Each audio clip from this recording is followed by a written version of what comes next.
Hello दोस्तों, video में आपका स्वागत है। मैं हूं राकेश कुमार और आप देख रहे हैं GIS NCERT।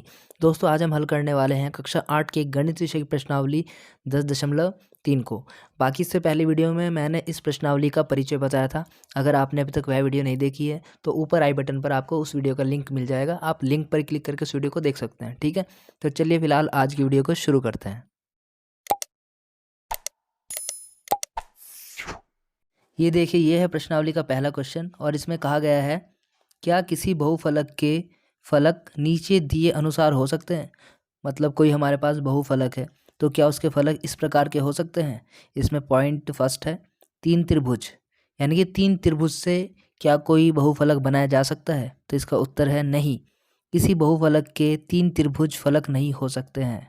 आप खुद भी ये ट्राई कर सकते हैं। अगर आप तीन त्रिभुज लो, उन्हें आप जोड़ करके कोई बहुफलक नहीं बना सकते। ठीक है, फिर है इसका सेकंड पॉइंट, चार त्रिभुज, क्या चार त्रिभुज से हम कोई बहुफलक बना सकते हैं। इसका आंसर है हाँ, किसी बहुफलक के चार त्रिभुज फलक हो सकते हैं। जैसे एक त्रिभुजाकार पिरामिड जिसके तीन फलक त्रिभुज हों और आधार भी एक त्रिभुज ही हो, यानी कि आधार भी त्रिभुज है और बाकी जो तीन फलक है वो भी त्रिभुज है। तो कुल मिला के चार त्रिभुज उसमें हो जाएंगे। इसे समझने के लिए आप ये आकृति देखिए।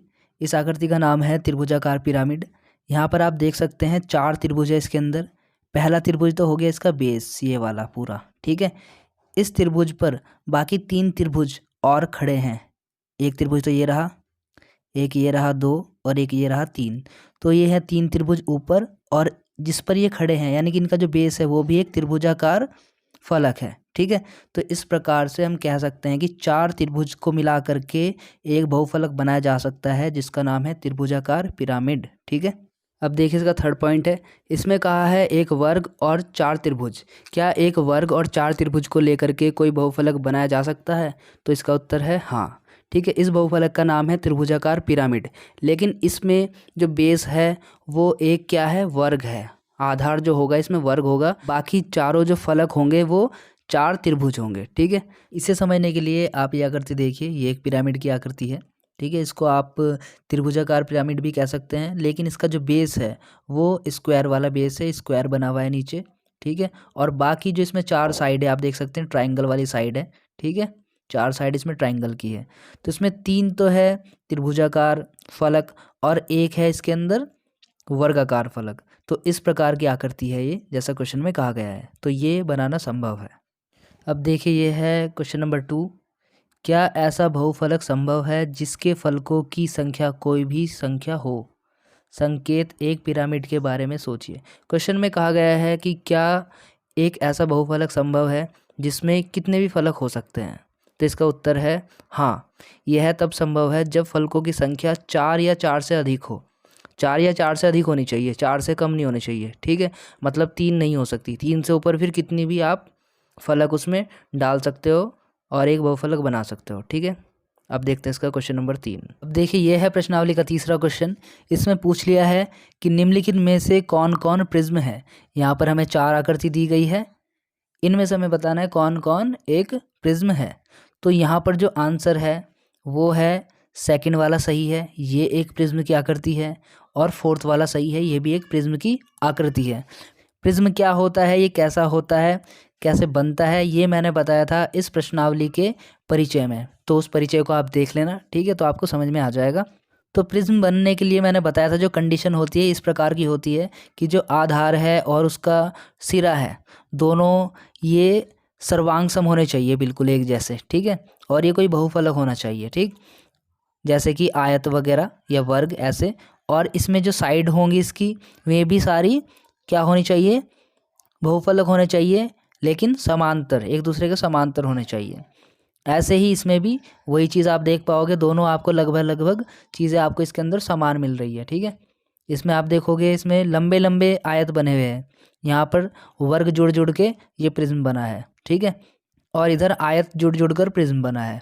ठीक, और अगर आप इसका आधार देखोगे नीचे का सिरा, ये एक पंचभुज है, और ऐसा ऊपर का सिरा देखोगे तो वहाँ पर भी पंचभुज है, पांच भुजा वाला यहाँ पे बहुफलक मिल रहा है हमें। ठीक है, तो इन दोनों को हम कह सकते हैं कि ये प्रिज्म है, जबकि ये प्रिज्म नहीं है क्योंकि ये तो एक कील है, सिर्फ कील प्रिज्म की आकृति नहीं होती है।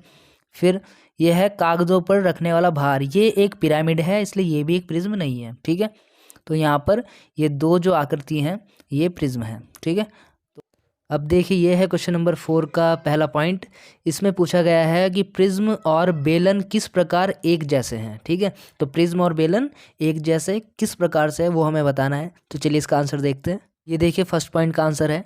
इसमें कहा गया है दोनों प्रिज्म और सिलेंडरों का आधार है। देखो बेलन का भी आधार है और प्रिज्म का भी आधार है, तो एक तो ये समानता हो गई। ठीक है, और एक प्रिज्म एक बेलन तब हो जाता है जब उसके आधार की भुजाओं की संख्या अधिक से अधिक हो जाती है। यानी कि एक प्रिज्म बेलन बन जाएगा कब, जब जो उसका आधार है, चाहे आप इसको ले लो नीचे वाले को या ऊपर वाले को, इन आधारों की जो भुजाओं की संख्या है वो हम ज़्यादा कर दें। जितनी इन आधारों की भुजाओं की संख्या ज़्यादा हो जाएगी उतना ही धीरे धीरे ये बेलन बन जाएगा। ठीक है, जैसे यहाँ पे तो अभी 4 है, अगर आप 5 करोगे फिर 6 करो तो उस हिसाब से बिल्कुल गोल होता चला जाएगा, तो ये बेलन बन जाएगा धीरे धीरे। ठीक है, तो ये इन दोनों में समानता है। अब देखते हैं इसका सेकंड पॉइंट। अब देखिए ये है इसका सेकंड पॉइंट। सेकंड पॉइंट में पूछा गया है कि पिरामिड और शंकु किस प्रकार एक जैसे हैं। तो इसका भी आंसर देखते हैं। देखिए ये है दूसरे पॉइंट का आंसर। इसमें कहा गया है पिरामिड और शंकु एक समान होते हैं क्योंकि उनके पार्श्व चेहरे एक शीर्ष पर मिलते हैं। देखो एक समान इसलिए हैं क्योंकि देखो इसमें जो पार्श्व चेहरे हैं, चेहरे मतलब फलक, फेस जो हैं वो फाइनली आगे कहाँ मिलेंगे, एक शीर्ष पर, एक पॉइंट पर। ठीक है, शंकु में भी यही काम होता है, यही काम पिरामिड में भी होता है। इसमें जितने भी इसके फेसेस है वो आके कहाँ मिलेंगे, सारे एक पॉइंट पर। ठीक है, इसके अलावा एक पिरामिड भी शंकु बन जाता है अगर उसके आधार की, अगर हम भुजाओं की संख्या को बढ़ा दे, जितनी ये बढ़ जाएगी उतना ही गोल होता चला जाएगा और ये एक शंकु का रूप ले लेगा। ठीक है, तो इस प्रकार से करना था। अब देखते हैं इसका अगला क्वेश्चन। देखिए यह प्रश्नावली का 5वां क्वेश्चन। इसमें पूछा गया है कि क्या एक वर्ग प्रिज्म और एक घन एक ही होते हैं, स्पष्ट कीजिए। तो इसका उत्तर है नहीं, एक वर्ग प्रिज्म एक घनाभ भी हो सकता है। तो चलिए इसको समझ लेते हैं एक बार। ये देखिए ये दोनों वर्ग प्रिज्म है, ये भी वर्ग प्रिज्म है और ये भी वर्ग प्रिज्म है। ये घन की आकृति है और ये घनाभ की आकृति है। ठीक है, क्वेश्चन में कहा गया था कि जो वर्ग प्रिज्म होता है वो सिर्फ और सिर्फ घन होता है। तो यहाँ पर तो आपको देख के पता चल गया होगा, जो वर्ग प्रिज्म होता है वो सिर्फ घन की आकृति ना होकर के साथ में घनाभ की आकृति का भी होता है। ठीक है, इसलिए हमने वहाँ पर उत्तर में नहीं लिखा था। ठीक है, ये देखिए यह है प्रश्नावली का 6वां क्वेश्चन।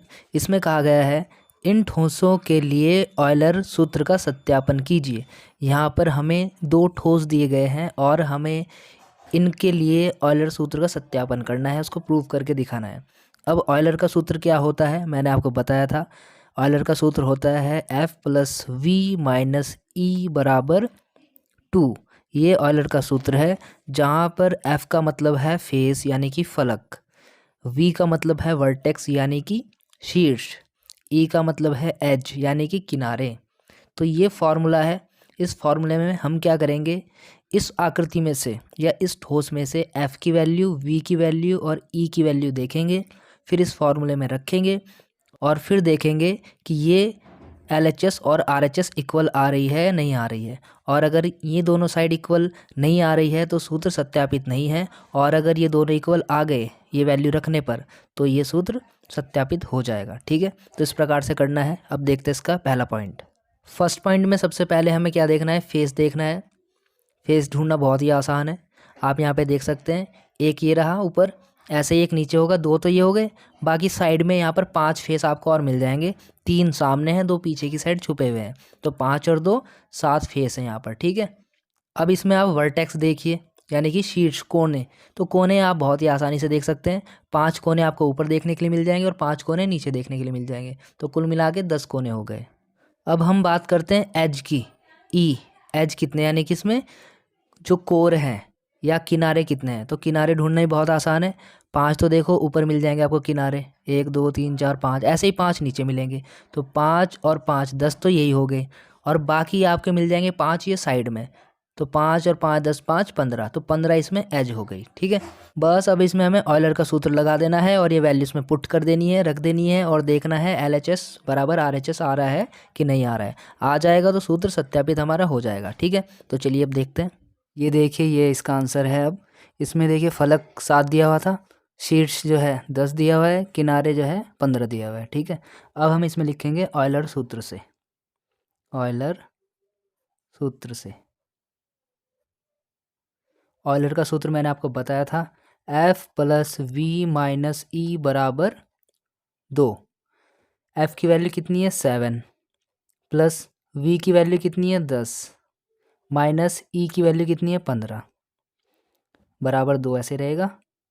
7 और 10 को जोड़ लेंगे, हो जाएगा 17, माइनस 15 ये ऐसे रहेगा, बराबर में 2 ये ऐसे रहेगा। 17 में से 15 जाएगा तो बचेगा 2 और बराबर 2 ये रहा। तो ये आप देख सकते हैं LHS बराबर RHS आ गया है, यानी कि लेफ्ट हैंड साइड बराबर राइट हैंड साइड आ गई है, यानी कि ये ऑयलर का सूत्र सत्यापित हो चुका है। ठीक है, यही काम हमें सेकंड पॉइंट में करना है। इसमें भी पहले हम F निकालेंगे। F निकालना बहुत ही ईजी है। इसमें आप देख सकते हैं 4 तो F ऊपर है, 4 फलक ऊपर 4 साइड में, 8 ही हो गए, 1 नीचे। ठीक है, तो 9 फलक इसके अंदर हो गए। ठीक है, ऐसे ही हम इसमें V देख लेंगे। V देखना ही बहुत आसान है। V मतलब इसमें जो शीर्ष है, एक शीर्ष तो ये मिल गया। ठीक है, 4 शीर्ष यहाँ पे मिल जाएंगे, 4 और 1 5 हो गए, 4 नीचे मिल जाएंगे, 5 और 4 9, 9 इसके अंदर शीर्ष मिल गए। इसमें एज किनारे देखना, वो भी बहुत इजी है। देखो 4 किनारे तो ये साइड में मिल गए आपको। ठीक है, और 4 ये रहे इस तरीके के, 4 4 8 हो गए, फिर 4 यहाँ पर मिल जाएंगे साइड में। ठीक है, 8 और 4 12 हो गए, 4 नीचे मिल जाएंगे, 12 और 4 16। ठीक है, तो 16 इसमें एज हो गए, किनारे हो गए। बस अब हमें इसको ऑयलर के सूत्र में रखना है और उसको सत्यापित करना है। तो चलिए इसका आंसर देखते हैं। ऐसे ही इसका सेकंड पॉइंट हो जाएगा। इसमें फलक है 9, शीर्ष भी 9, किनारे हैं 16। तो इसमें भी हम क्या करेंगे, ऑयलर का सूत्र लगाएंगे। लिख देंगे ऑयलर सूत्र से, ऑयलर का सूत्र होता है F प्लस वी माइनस ई बराबर 2। F की वैल्यू है 9, V की वैल्यू भी 9 है, माइनस E की वैल्यू है 16 बराबर 2 ऐसे रहेगा। 9 9 हो गया 18, माइनस 16 ऐसे रहेगा, ये 2 ऐसे रहेगा। 18 में से 16 को घटा देंगे तो बचेगा 2 और इधर भी 2। तो यहाँ भी आप देख सकते हैं LHS बराबर RHS प्रूफ हो चुका है। ठीक है, यानी कि ऑयलर का सूत्र सत्यापित हो चुका है। तो इस प्रकार से करने थे। अब देखते हैं इसका 7वां क्वेश्चन। अब देखिए ये है प्रश्नावली का 7वां क्वेश्चन। इसमें कहा गया है ऑयलर सूत्र का प्रयोग करते हुए अज्ञात संख्या को ज्ञात कीजिए। यहाँ पर हमें एक टेबल दे दी गई है और यहाँ पे लिखा है फलक, यहाँ पे क्वेश्चन मार्क है, इसका मतलब फलक हमें नहीं पता। शीर्ष है 6, किनारे हैं 12। तो इन वैल्यूज़ को ऑयलर के सूत्र में रखना है और ये फलक इसमें ज्ञात करना है हमें। ठीक है, फिर ऐसे इसमें सेकंड पॉइंट जब करोगे, इसमें देखो फलक 5 दिया है, शीर्ष कुछ भी नहीं दिया है, ये हमें ज्ञात करना है, किनारे 9 दिया है। ठीक है, तो ये वैल्यू ऑयलर के सूत्र में रखना है और इसमें शीर्ष को ज्ञात करना है। यही काम इस थर्ड पॉइंट में भी करना है। ठीक है, तो चलिए इसका आंसर देखते हैं। ये देखिए ये है 7वें क्वेश्चन का पहला पॉइंट का आंसर। इसमें जैसा कि आप देख सकते हैं फलक नहीं दिया गया है, जो F है फेस नहीं दिया गया है, इसको हमें ज्ञात करना है। V यानी कि वर्टेक्स यानी कि शीर्ष हमें दिया है 6 और E यानी कि एज यानी कि किनारा वो हमें दिया है 12। ठीक है, तो हमें इसमें F निकालना है, फलक निकालना है। तो ऑयलर का सूत्र लगा देंगे इसमें, ऑयलर सूत्र से।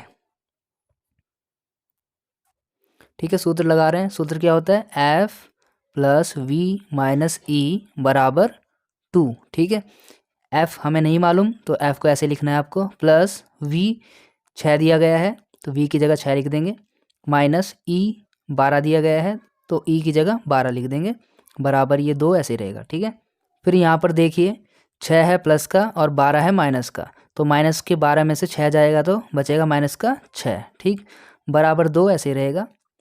फिर ये F ऐसे उतारना है आपको, बराबर में 2 ऐसे ही रहेगा। ये 6 यहाँ पर माइनस का है, जब इसको आप इधर लेके आओगे दूसरी साइड में तो ये प्लस का हो जाएगा। तो इस प्रकार से F बराबर आ जाएगा 8। ठीक है, और ये हो गया इसका आंसर। ऐसे इसका सेकंड पॉइंट है। इसमें आप देखोगे F दिया हुआ है, इसमें 5 है, V इसमें नहीं दिया है, ये हमें ज्ञात करना है, E इसमें 9 दिया है। तो इसमें भी ऑयलर का सूत्र लगाओगे, लिख देंगे ऑयलर सूत्र से, सूत्र वही है F प्लस वी माइनस ई बराबर 2। F इसमें दिया हुआ है 5, 5 लिख देंगे, प्लस V कुछ नहीं दिया है तो V को ऐसे लिखेंगे, माइनस E दिया है 9, 9 लिख देंगे, बराबर 2 ऐसे ही रहेगा। फिर आप देखेंगे यहाँ पर 5 है प्लस का और 9 है माइनस का, तो 9 में से 5 घट जाएगा तो बचेगा माइनस का कितना 4 और v ये ऐसे रहेगा, ठीक है, बराबर में 2 ऐसे रहेगा। इन दोनों को आपस में घटा लिया तो आएगा -4, ठीक। फिर v ऐसे रहेगा, बराबर में 2 ऐसे रहेगा। 4 यहाँ पर माइनस में है, इधर लेके आओगे तो प्लस में हो जाएगा। तो इस प्रकार से v बराबर मिल जाएगा हमें 6। ये इसका आंसर हो गया। ऐसे ही ये इसका थर्ड पॉइंट हो जाएगा। इसमें f दिया है 20, v दिया है 12, इसमें e नहीं दिया गया है तो e निकालना है। तो इसमें भी लिखेंगे ऑयलर सूत्र से